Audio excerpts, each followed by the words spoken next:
Pozdravujem sledovatelia. Dneska mám pre vás tému v podstate, kto je ten správny človek do sieťového marketingu.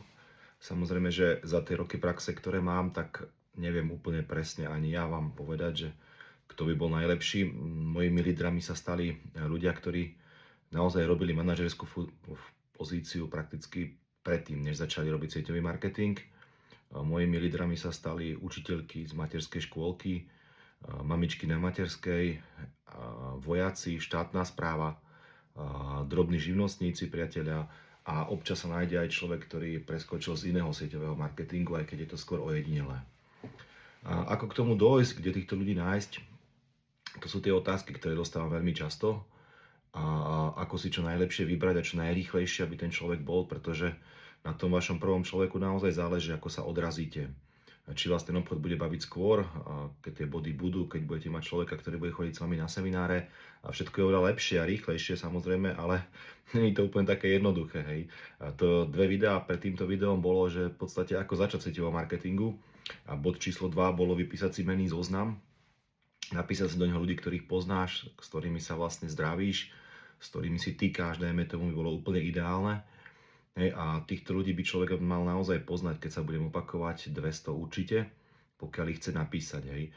A pokiaľ ich napísať nechce, tak povie, že napíše 20 a končí, priatelia, ale on to tak funguje, že pokiaľ ich písať nechce, tak je taký malý test a skúste, keď vám povie, že už žiadneho nepozná, že za každého ďalšieho, ktorého pozná, že dostane 100 eur do ruky, ukážte mu tú 100 eurovku, alebo 50 eurovku, alebo akú bankovku budete mať pri sebe a povedzte mu, že za každé meno, ktoré dopíšeš od teraz, tak získaš túto ďalšiu bankovku odo mňa. Hej.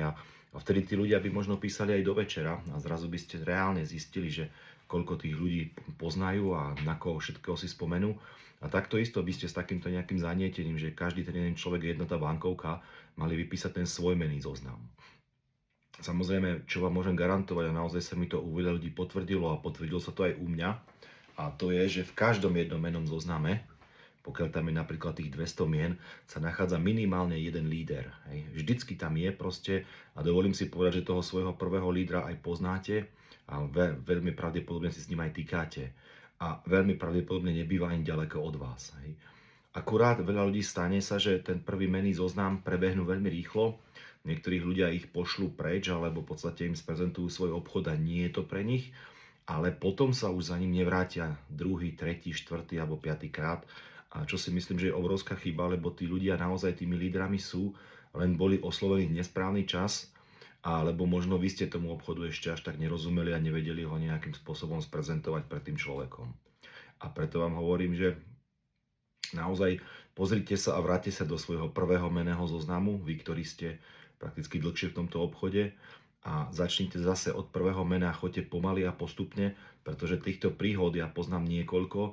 Jednou takou príhodou som bol aj ja, že ten človek sa ku mne vrátil možno po roku a pol alebo po 2 rokoch vo firme. Potom ma oslovil a zrazu som jeho obchod úplne dramaticky zmenil.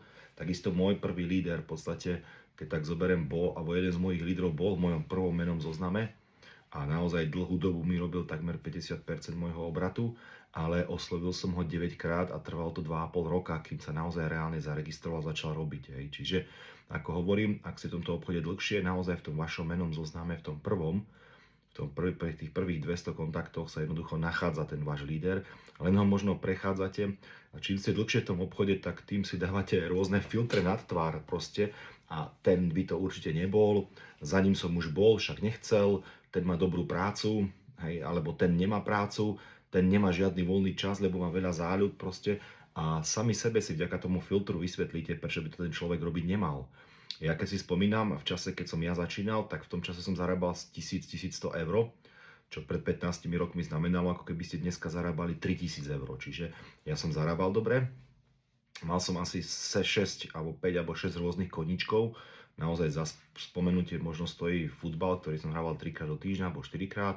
Mal som včely, mal som pole, predával som zemiaky, predával som víno. Čiže mal som viac možností prakticky, ako si tie peniaze zarobiť a naozaj nemal som nejaký voľný čas. Hej, ale človek postupne, ak mu to dobre vysvetlené, tak ten čas si jednoducho nájde. Hej. Čiže dajte si preč tie filtre, ak ten obchod robíte dlhšie a prestaňte filtrovať tých ľudí. Len choďte znova a ukážte im tú svoju príležitosť, ktorú máte. pretože naozaj tieto príležitostné obchody, ako som mal aj ja, možno tá nestálá práca, ktorá tu za chvíľu vďaka rôznym veciam nemusí byť, hej, možno, že tí ľudia práve teraz toto hľadajú, alebo možno, že jednoducho si chcú len splniť nejaké sny, ktorým sa im jednoducho nedarí cez tú prácu, ktorú majú a ten príjem, ktorý majú. Takže ďalší dôležitý point, priatelia. Prvý menný zoznam spomínate, vrátiť sa niekoľkokrát k niektorým ľuďom, dať dole filter, ktorý ste jednoducho časom v tom multileveli nadobudli a jednoducho tých ľudí škatulkujete a nejak ich proste ignorujete a vysvetlíte si aj prečo. Ďalšia dôležitá vec.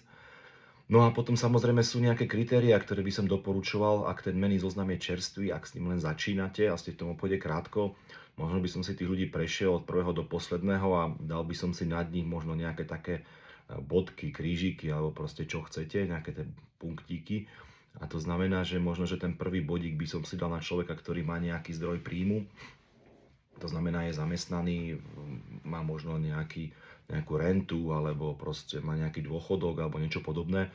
Títo ľudia v podstate je dobré na ten začiatok, že majú nejaké tie peniaze, že si môžu kúpiť nejaké tie produkty, že si ich môžu vyskúšať, že môžu nájsť na seminár, že neriešia každé 1 euro. Potom by som si dal možno nejaký druhý bodík človeku, ktorý má auto a vodičky, pretože v dnešnej dobe, pokiaľ hľadám ľudí na obchod, nie na produkty a na spotrebu, si myslím, že je to naozaj dôležité mať v dnešnej dobe auto a vodičky. Možno, že by som sa tak zamyslel nad tým ešte v podstate, či ten človek je nejakým spôsobom pozitívny a či dokáže byť stredobod pozornosti, či idú za ním ľudia alebo nejdu za ním ľudia. Taký možno tretí bod, ktorý by som si tam nejak vystrihol a možno, že by som si dal ešte nejaký štvrtý bod na človeka, ktorý nejaký ten obchod robil. No a samozrejme každého sa opýtam aj samého seba, možno takých prvých 5 až 10 horúcich typov, to sú ľudia, za ktorými by som si dovolil ísť najskôr a sám seba sa môžete spýtať prečo, alebo to prejsť so svojím sponzorom, prečo práve títo 4 ľudia, pretože niekedy to býva zlý ten výber, pretože veľa hlavne z tých nováčikov mi povedia, práve ja chcem ísť za Maruškou práve preto, lebo ona súrne potrebuje peniaze, lebo má malé deti a nemá manžela, ale súrne potrebuje peniaze a veľakrát sa práve s takýmito ľuďmi na začiatku nezačína veľmi dobre, pretože naozaj vy môžete vysvetliť všetko možné a on nemá na ten vstup, nemá na to, že by prišiel na ten prvý seminár ani peniaze, ani čas. A jednoducho tie emócie vám, keď je viacej takýchto stretnutí, pomaly, ale isto klesajú. Keď to zhrnem, priateľa, naozaj není dokonalý prototyp človeka, ktorý by sa hodil pre tento obchod. A naozaj, čím to budete robiť dlhšie, tým zažijete viacej rôznych prekvapení, že jednoducho do srdca alebo do hlavy tých ľudí, že chcú niečo v živote zmeniť, v svojom živote aj vo svojom okolí jednoducho nevidíte. A nech robíte čokoľvek, tie veci, ktoré robil dovtedy, či bol taký manažer, alebo bol len mamička na materskej, alebo bol len, ja neviem, proste nejaký bežný rádový vojak ako ja, zamestnanec, jednoducho vy doňho nevidíte dovnútra a preto potrebujete dať šancu každému. Čo vám môžem s určitosťou povedať, že každý z vás, kto prejde ten prvý zoznam tých 200 ľudí, naozaj dá si na tom záležať a prejde ho možno aj niekoľkokrát po nejakom čase, tak 100% tam nájde tú svoju kópiu, priateľa. A naozaj nájsť toho prvého svojho lídra stojí za to a každému z vás to jednoducho prajem, priateľa. Držte sa a vidíme sa pri ďalšom videu. Majte sa krásne.